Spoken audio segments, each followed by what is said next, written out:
We're in the rough. Boy, it's rough. Hey, this is unedited me in the rough. And, hey, I think the channel deserves just me here, like unshaven in a t-shirt, hanging out again at the wall, and talk a little bit about just where the hell I came from and why I'm here making these videos. And we'll try to make it short, but hey, you don't have to watch the whole thing. You can always skim to the second half, because I'll probably make this about 8 minutes long, so I can at least get a little bit in here of why I'm here and what the hell happened. Hey, welcome. I'm Darren Dunn, Tectonic Traveller, and I ride a bike. I live on a bike, and no, not because of that drunk sleeping in a car story 13 years ago. It has nothing to do with why I live on a bike. But I have a passport, and I travel back and forth, South America, North America. Where I'm from, I grew up in Chico, California. That's in Northern California, sort of, north of Sacramento. And then I went to Alaska when I was 18. I mean, really not a long story here, other than grew up like any other kid in some small town, kind of small town. And my girlfriend and I broke up after my senior year, and I said, I can't stay in this town. I got to get the hell out of here. And I went to Alaska. I was 18 years old, and I went up there. Now, I grew up in the restaurant business, and my dad had a restaurant, and I went to work at 13 and a half years old, before that, actually. And instead of going to school, I spent part of the day working, and then I would go to school, kind of half and half. I got a work experience credit thing, for a lot of my high school years. And, of course, I went to school, had to get all the stuff you guys had to get, probably. Anyway, so I went to Alaska, and I ended up running the kitchen in Alaska at this resort called the Denali National Park Hotel in McKinley Chalets. That's in Denali National Park. And I spent a couple years doing that, doing various jobs for the resort. And then I said, hey, this sucks. I want to do what those guys are doing, whitewater rafting down there on the river. I was up in the restaurant looking down on the river. And then the next year I started driving a bus for the raft company.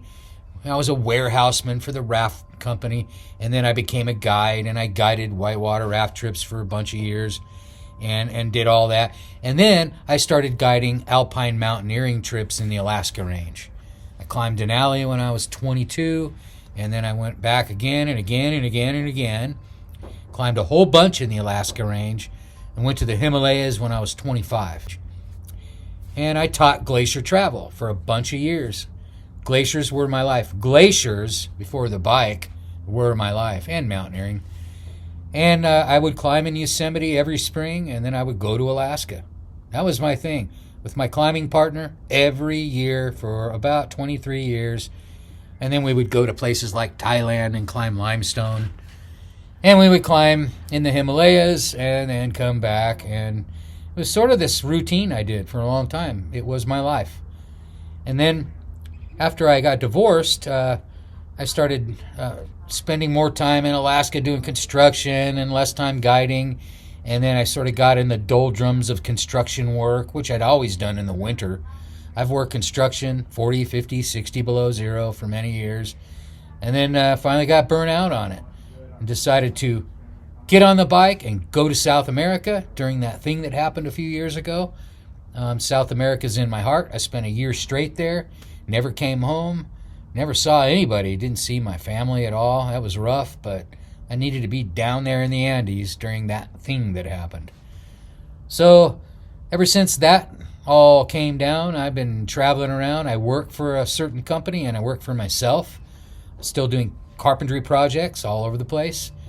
And I also work as an online reservations guy for the people that I do buildings projects for. We'll talk about that later. It's a little confusing. But I work every morning pretty much for a while online. Then I make some videos, and getting ready to do some more stuff down in Mexico and head back to South America eventually.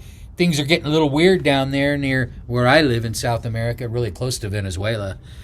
So, yeah, we're just watching things real close. My family down there, my real Colombian family, my friends down there, they keep me informed on what's going on. So I'm sure glad you guys came along on the journey. And if you're going to stick with me, I thought, well, if you're going to be watching my videos, maybe you should know a little bit about who I am. There's a lot more, but that's just a kind of a quick rundown on what I did for all these years. I have 2 beautiful daughters. They're all grown up. They're twins, and they're doing their thing, rocking and rolling and making life happen. And that makes me feel really good. I'm very fortunate that way. And their mother is great, good friend of mine still, and successful in what she does. And we're all, surviving and trying to stay together as far as communication. And I talk about all these videos. I know I go dark, but, that's what I do. That's part of what I do on these videos is tell scenarios. They may not be enough for you. Well, wait till we get back out again. There's always something around the corner, It's like when I was a raft guide. You never know what's down around the corner. You can only get out of the boat and go look around and scout so much. But sometimes the walls are on each side, and you just got to take your best guess and push that boat right through the rapids, because you always know there's a nice smooth water right after that hard crap. Thanks for watching. Please like and subscribe.